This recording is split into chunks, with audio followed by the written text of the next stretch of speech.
नमस्कार, आप देख रहे केबीसी न्यूज़। मैं हूं अमलेश आनंद। देखिए, बिहार की राजनीति के केंद्र में आजकल नीतीश कुमार छाए हुए हैं। जी, विगत दिनों जिस तरह से नीतीश कुमार की हरकतें, नीतीश कुमार की बातें, नीतीश कुमार के व्यवहार से पूरी राजनीतिक कुनबा में चर्चा हो रही है, उस तमाम चर्चा को लेकर के, चूँकि आपको बता दें कि कल वक्फ बोर्ड बिल का भी जो वो मामला ख़त्म हो गया।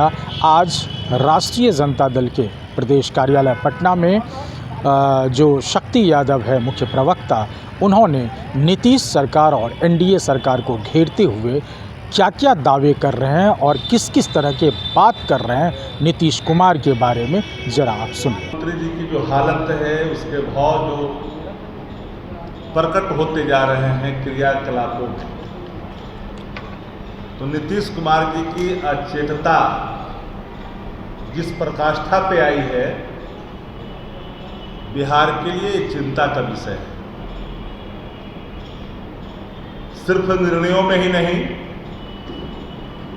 कई ऐसे सवाल हैं जो नीतीश कुमार जी के अचेत होने के प्रमाण को दोहराता रहता है।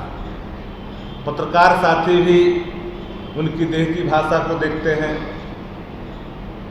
उनकी हरकतों को देखते हैं। हद तब हो जाती है जब इस बिहार के मुख्य सचिव और डीजीपी सहित आला अधिकारियों का बैठक केंद्र के मंत्री उत्तर बिहार के जिले में जाकर के लेते हैं। ये पहली घटना है आज़ाद हिंदुस्तान में इस राज्य का कि कोई अचेत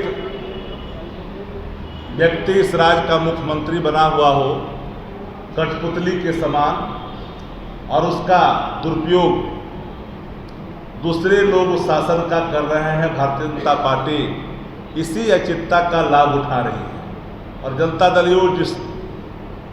को डिस्क्वालीफाई करने की जो रणनीति भारतीय जनता पार्टी ने बनाई है, धीरे धीरे स्टेप बाय स्टेप उसकी झलक दिखते जा रही है। कौन चला रहा है बिहार? मुझे नाम लेने में कोई गुरेज नहीं। जानता है कि प्रत्यक्ष तौर पर ललन सिंह जी हैं, विजय चौधरी हैं, अशोक चौधरी हैं, रिटायर्ड डीके बॉस हैं, और संगठन में भी कुमारे हैं, दूसरा कोई नहीं है। तो इन सारे चेहरों को बिहार की आवाम देख भी रही है और समझ भी रही है कि जनता दल फ्रंटियल ऑर्गेनाइजेशन के रूप में भारतीय जनता पार्टी का काम कर रहा है। जनता दल को समाजवादी विचारधारा से अब कोई मतलब नहीं है। वक्फ बिल के सवाल पर आप सब लोगों ने देखा कि नीतीश कुमार जी शुरू से ही, नीतीश कुमार जी के बारे में कई लोग कहते हैं कि उनका चेहरा कभी भी सेकुलर रहा ही नहीं।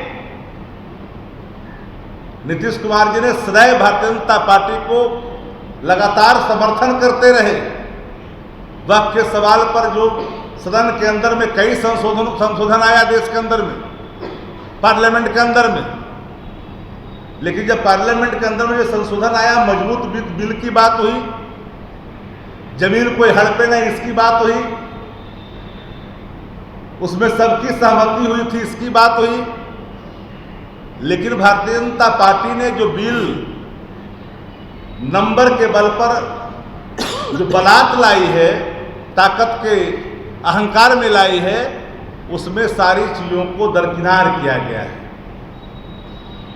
नीतीश कुमार जी के यहाँ, नीतीश कुमार जी की पार्टी जनता दल यू में आप देखिएगा कि हालात बहुत ही चिंताजनक है। दल के अंदर में बड़ा ही विद्रोह है। विद्रोह के स्वर जब फूटेंगे तो जनता दल कई टुकड़ों में तब्दील होगी, जिसकी कल्पना नहीं की जा सकती। कि बिहार में डीके बॉस जो चला रहा है शासन, वो पूरी तरह से पारदर्शिता उसमें नहीं है। पूरे बिहार के पदस्थापन में देखिए, पदस्थापन में पदाधिकारियों के पदस्थापन रंग के आधार पर किया जा रहा है। जातिवाद खुल करके आ रहा है। और सम्राट चौधरी बोलते हैं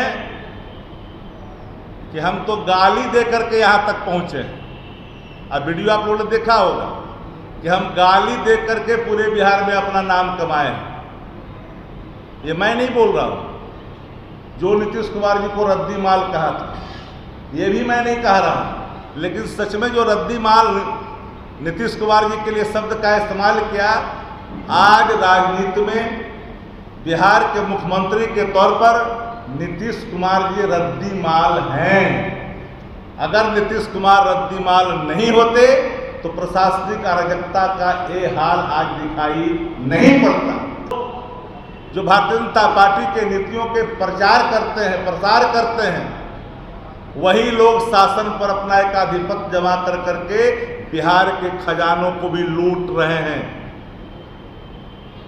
ये सारे सवालों से बचने के लिए जदयू के अंदर में देखिए कौन लोग हैं भाई, कौन लोग हैं जनता दल यू के नीतियों को इम्प्लीमेंट करने वाले लोग। एक कार्यकारी व्यवस्था संजय झा जी, ललन सिंह जी, विजय चौधरी, नीतीश कुमार अचेत, डीके बॉस, इसके अलावा कौन है जो जनता दल यू की समाजवादी विचारधारा के नीतियों को आगे बढ़ा रहा है।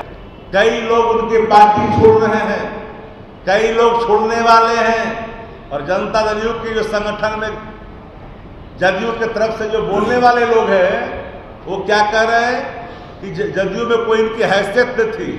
कल तक तो वरिष्ठ नेता कह रहे थे, कल तो कह रहे थे पासमानदा के नेता हैं, कल तो कह रहे थे अंसारी के नेता हैं, कल कह रहे थे गिनवार थे, जाति में भी विभाजन कर रहे थे। लेकिन आज क्या हुआ? आज जब उन लोगों ने अपने गुस्से का इजहार किया, उनकी हकमारी हो रही है, वक्फ बिल के माध्यम से उनके हक पर हमला किया जा रहा है, जब वो लोग अपना प्रतिक्रिया के तौर पर इस्तीफे देकर के नाराजगी व्यक्त कर रहे हैं, तो जदयू के अंदर बेचैनी है। तो आपने सुना नीतीश कुमार को साफ ही साफ कह रहा है, पहले तो खटारा के नाम से भी खटारा के संज्ञा या संबोधन किया जाता था, लेकिन अब उन्हें साफ साफ कह रहे हैं कि नीतीश कुमार के राज्य को चलाने वाले नीतीश कुमार नहीं हैं।